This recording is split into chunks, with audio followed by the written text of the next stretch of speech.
This episode is brought to you by MedBridge Education. Log into medbridgeeducation.com/TN Therapy Outsource. Use the promo code Dr. Mike or alternative to get $200 discount or over 40% off. Gain access to 1,000 plus online courses, compliance training, certification preps, program, and so much more. So again, thank you very much. Enjoy the show. Hello, everyone. This is Dr. Mike Chu again, physical therapist. And why did I say that? Alternative. This is basically for Alternative Careers Group. So again, welcome. Thank you very much for joining and watching and listening to our Alternative Careers Group. Today we have a special guest. His name is Mr. Bill Daly. He's actually a physical therapist and a utilization reviewer.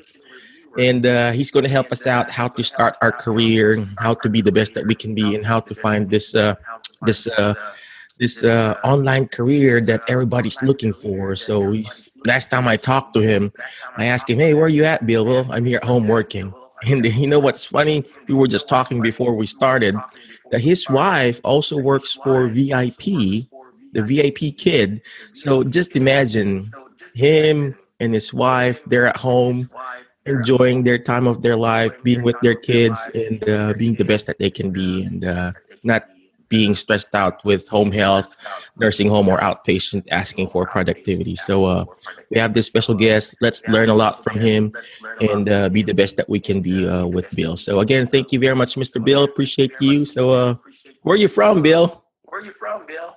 Hey, Mike, how's it going, buddy? Good to see you. I currently live in Tennessee. I'm originally from Florida. I have a bachelor's in physical therapy, graduated in 1999 from Florida A&M University. I've got a background in outpatient and skilled nursing, and have never tried home health. I just was turned off by it while I was in PT school because I heard some horror stories, so I never attempted it. Oh, wow. Oh, wow. You mentioned 1999, graduated. I finished 1999 too. So those were the days, right? This is the second career for me. I went back. So I'm a little bit older than the average person would be graduating in 1999. Man, you look so young. You look so fit. I saw one of your picture in Facebook playing the drums, and you got this really fit body. So, oh gosh. Well, anyway, tell us what you do now, Bill. Tell us what you do. Well, for one, while I was in skilled nursing, I was constantly getting bombarded from my director to ramp all the patients up to a 720 rug level. And it was just getting old. I mean, here I'm the one doing the evaluations, and then I'm being told by somebody who's never seen the patient, "Hey, this is what you're going to do with them." So, I mean, this went on for, a while, for a few years, every facility I worked in, but the last one was the worst. And so I was like, what can I do to help fight this? Because I couldn't sleep at night. So one night I Googled work from home PT jobs in Franklin, Tennessee. Up pops Navi Health, the company I'm currently working for, through a recruiter.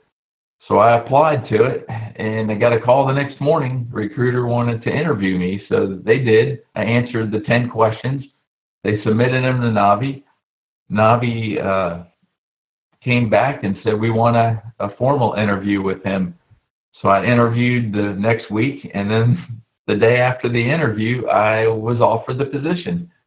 So the position is in utilization management, and I was first a pre-service coordinator where I would get new authorizations from providers.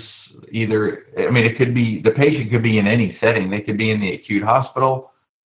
They could be in long-term acute hospital, which is LTAC. They could be in an inpatient rehab facility, an IRF. They could already be in a skilled nursing facility, either or in long-term care. They could be at home. They could be in a group home. They could be anywhere. And we get the authorization from that provider, and then I would go through and look at the clinicals to see if this member, or that's what we call them members, not patients, if they qualified for therapy or not. You know, I would get the clinical information. I'd have to look first to see if the information is up to date. So if the clinicals have to be within 48 hours of submitting the authorization. So I have to do that, make sure that that's there. I've got to check everything in the patient's chart, make sure their birth date matches up with the birth date on the clinicals, and make sure they're still eligible under their insurance plan. It'll tell me that in their chart. And so, you know, once the clinicals are all there and everything's good to go and up to date, then I have to read through the clinicals, and then I take the pertinent information in that clinical and I put it on what's called a PAC note. So we use, they call it a PAC note. So I transfer, you know, the reason why they were admitted to the hospital, if they were admitted to the hospital. And then I put their past medical history, then I put their prior level of function, and then I go to the PT notes, put their current level of function in, I do all that. And then we have a software that we use called NH Predict. And I put that physical therapy or the PT, OT, speech information into that NH Predict software, it's on the front of the patient's file. So I just run that information through, boom, boom, boom, boom, boom. Then I press enter at the end, and then it gives me feedback on, or parameters for if the patient qualifies for the next level of treatment or not. So you're the guys who approves it or not, or you facilitate the application? No, I can approve. I have that authority, but I cannot deny. If I see that the member is not a good candidate for the next level of care, and the reason why I'm saying next level of care is because, you know, we do approvals or denials for skilled nursing, for inpatient rehab, and for long-term acute hospital, LTAC. So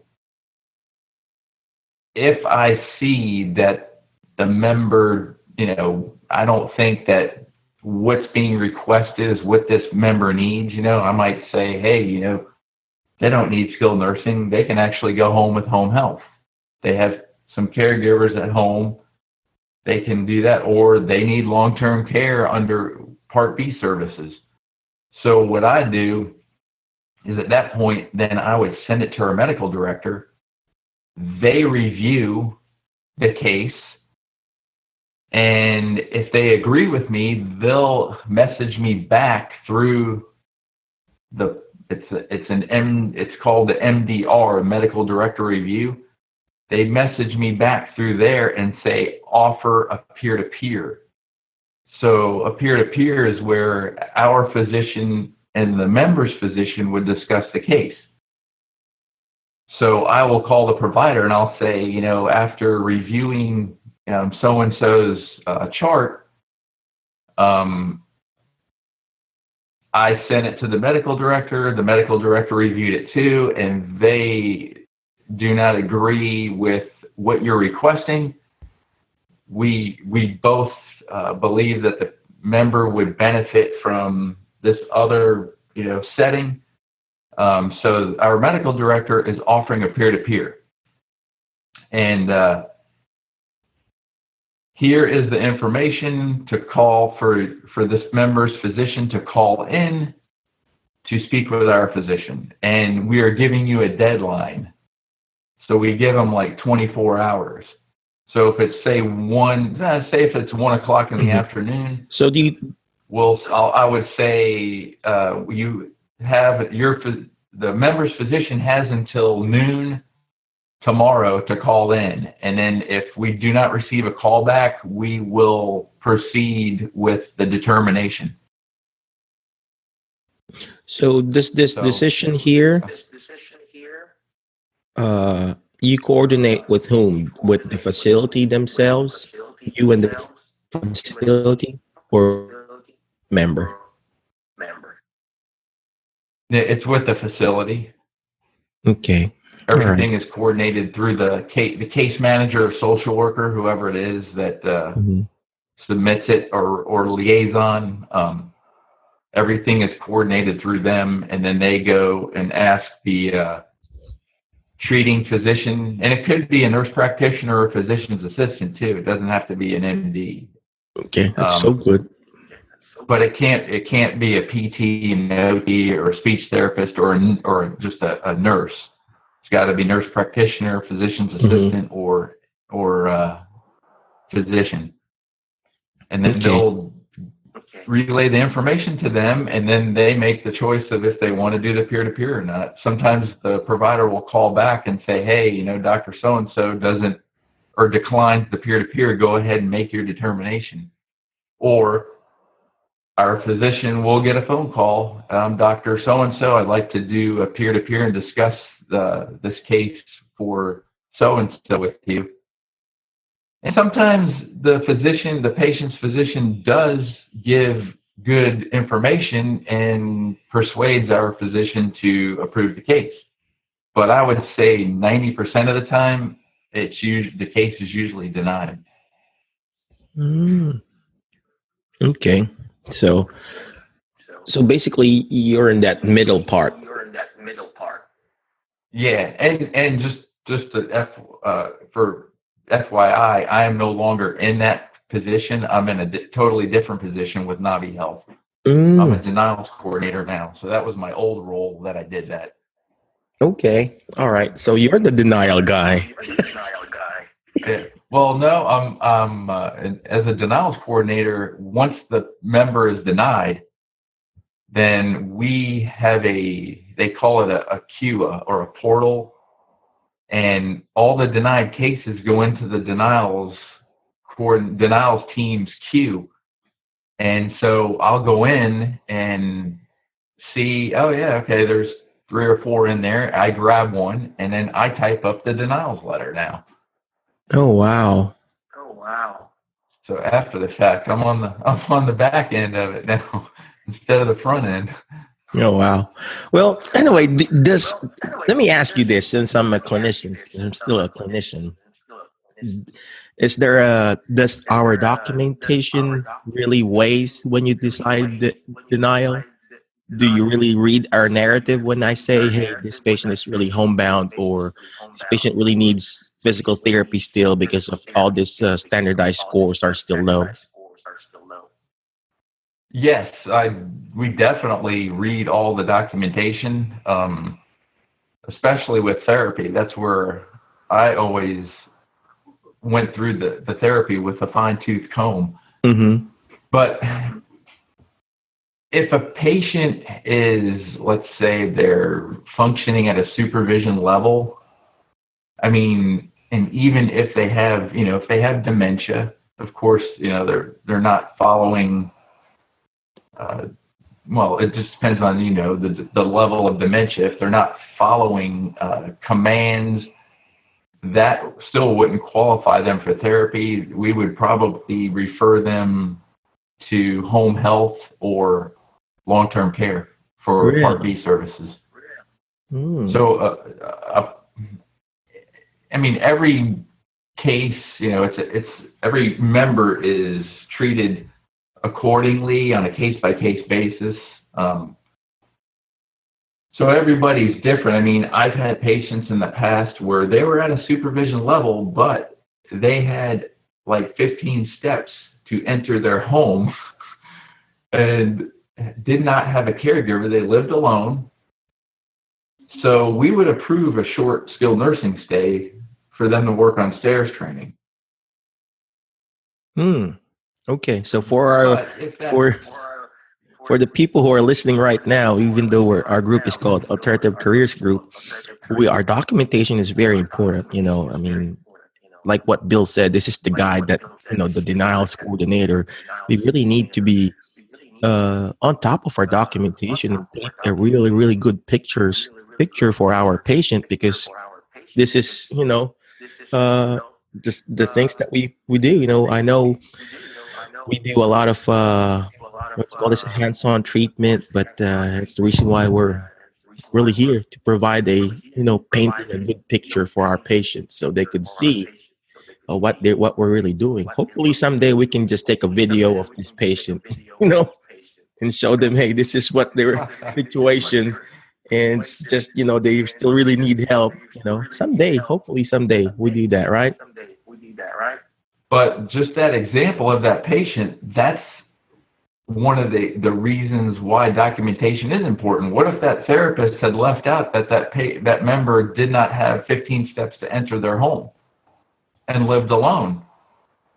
Well, we would have, I would have probably called and offered a peer-to-peer and said this, we think this member should go home with home health.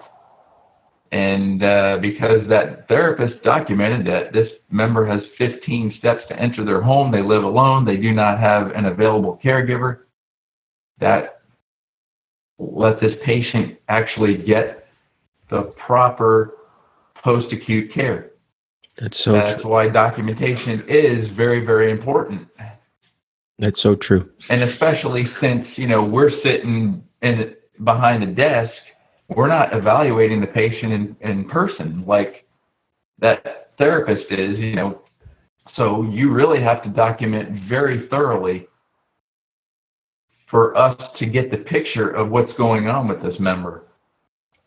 That's so true.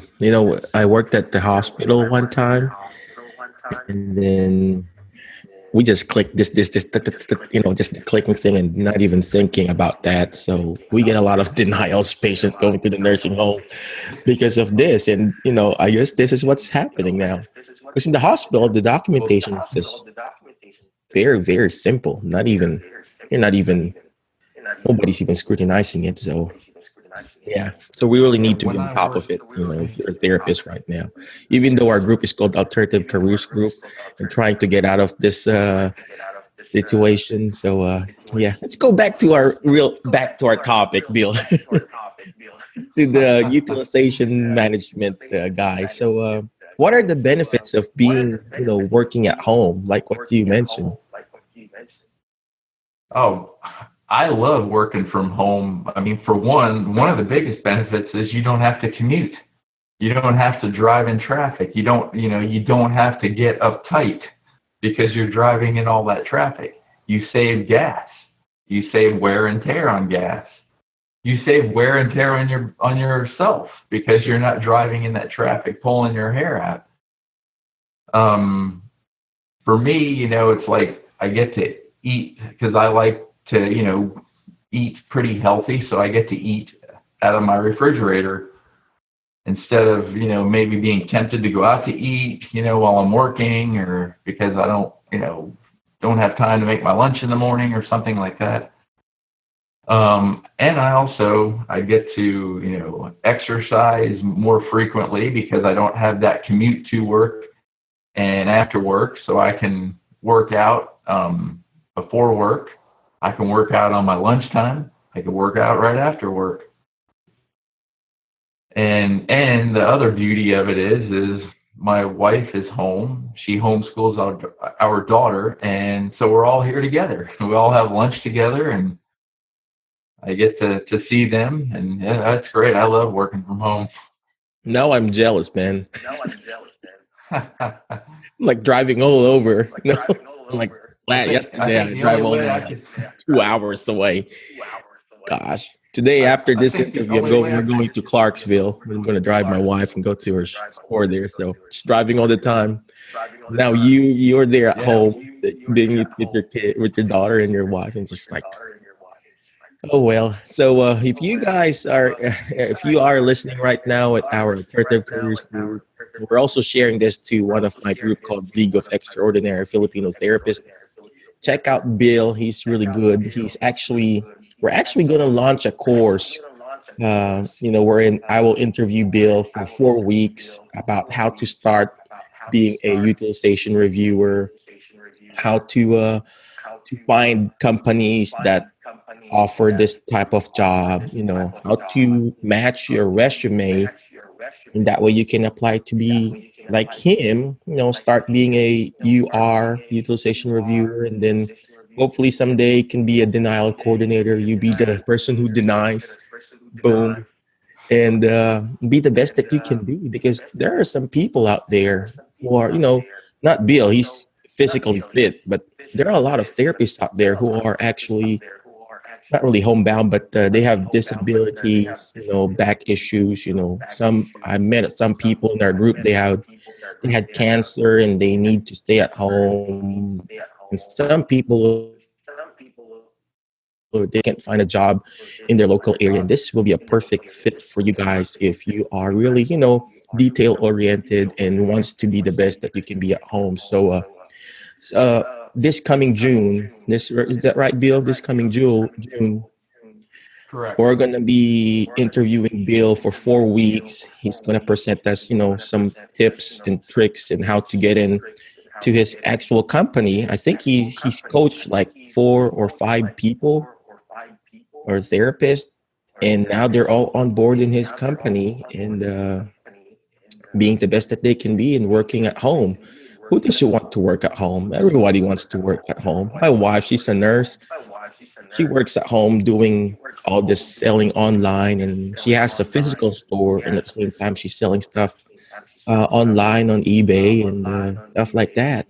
And any more tips that we can have from you, Bill, before before I let you go? Well, just if this is what you want to do, just make sure you are passionate about doing this type of job. I mean, I became passionate because of all the unethical things that I was witnessing while I was in skilled nursing. And I'm going to say it, I witnessed a lot of fraud, insurance fraud. And that's what my passion was. I vowed to put a stop to it, and I wanted a position like this, and it just came to me, and I was just like, wow, this is what I'm looking for, so I can be a part of it. And now I can sleep at night. I used to have trouble sleeping. I could not sleep when I was in skilled nursing. But now I rest well at night. I feel good when I get off work. I don't feel dirty, so to speak, using that as a figure of speech. I just felt dirty doing some of the things that I was doing in skilled nursing. And man, it's just such a breath of fresh air to be doing what I'm doing now. There you go. There you go. That's our challenge for you today, guys. If you are listening right now and you're stressed out, and like what Bill said, you feel dirty with the productivity requirements that they're asking you to do, you have a choice. Bill had a choice, either to stay or get out. What he did is he took action on it, and he went out and found an alternative career, and he took action on it. And that's my challenge for you today. That's our challenge for today, me and Bill. If you're not part of the solution, you're actually part of the problem. Bill has found a solution to it and finding it and being the best that he can be. If you are stressed out in your job, I mean, nobody's forcing you to do it. Bill wasn't forced to do it, but he just decided, I'm not going to stay with this. I'm going to get out of this. But if you're there right now and you're not blooming, you bloom where you're planted, and then get out, get out and find that alternative career. There are a lot of careers out there, not just being a therapist. Bill found this and he's blooming and he's getting better at it. Now he's going racing up at the ranks. We'll never know. Someday Bill will be the president of Navi Health,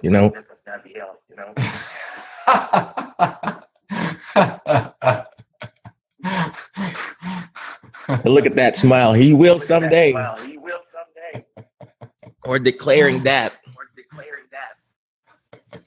All right. Again, any one last tip, and again, Bill, how we can reach you? How can we reach you? You can reach me on Facebook through the Alternative Careers Facebook page. I'm more than happy to answer some questions and give some good information and feedback. Awesome. Again, thank you very much, Bill. Appreciate you. And like what I said, this coming March, we're going to interview him again for 4 weeks. We're going to be putting up some PowerPoints for you guys. That way we can be the best that you can be. And I think this May, we still have Jennifer Trevino. We've got 2 more weeks with her about the home modification thing. And then after that, we'll interview Bill. And that way we can provide and serve more of this group. Again, thank you very much. Appreciate you and have a great day. Thank you, Bill. All right. Thanks for having me, Mike. You have a great day too. Awesome.